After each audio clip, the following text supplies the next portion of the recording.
Welcome! To access the right features, start by selecting your role as either a trader or a customs agent.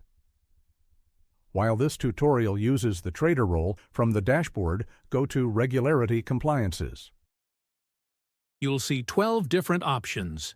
In this session, we will review records for the Pakistan Standard Quality and Control Authority, also known as PSQCA. Tap on Release Order to view your listings. You can easily navigate between the In Queue and Provisionally Approved menus. If you're looking for a specific file, use the search bar to filter your records quickly. Once your PSQCA records are displayed in the list, simply tap on any entry. This will open the Detail view, where you can find all the information related to that particular record.